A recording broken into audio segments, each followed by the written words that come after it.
ഡൽഹിയിൽ പ്രധാനമന്ത്രിയുടെ ഓഫീസിന് മുന്നിൽ പ്രതിഷേധിച്ച കോൺഗ്രസ് നേതാക്കളെ അറസ്റ്റ് ചെയ്തതിൽ പ്രതിഷേധിച്ച് കോൺഗ്രസ് പ്രവർത്തകർ ശാസ്താംകോട്ടയിൽ പ്രതിഷേധ പ്രകടനം നടത്തി.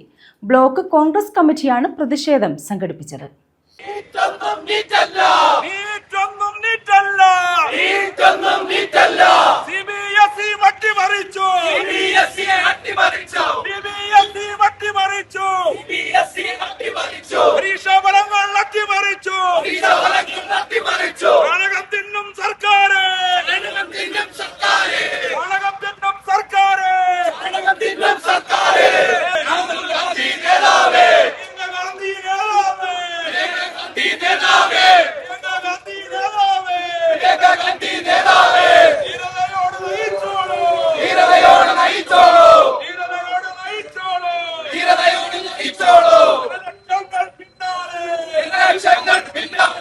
ഡൽഹിയിൽ പ്രധാനമന്ത്രിയുടെ ഓഫീസിനു മുന്നിൽ സമരം ചെയ്ത കോൺഗ്രസ് നേതാക്കൾക്കു നേരെ നടന്ന അതിക്രമങ്ങളിൽ പ്രതിഷേധിച്ചാണ് കോൺഗ്രസിന്റെ നേതൃത്വത്തിൽ പ്രകടനവും യോഗവും സംഘടിപ്പിച്ചത്.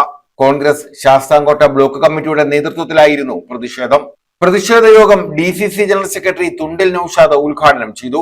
Block Congress president Y Shajahan അധ്യക്ഷത വഹിച്ചു. Advocate S Raghukumar, advocate B Sreekumar, Cyrus Paul, Hashim Sulaiman, PM Saida, MY Nisar, R Krishnakumar, Y Najeem, N Somanpillai, R Aravindakshan Pillai, Riyas Parambil, Rasheed Sasthamkotta, KM Anwar, S Beenakumari തുടങ്ങിയവർ പങ്കെടുത്തു. News bureau, Sasthamkotta.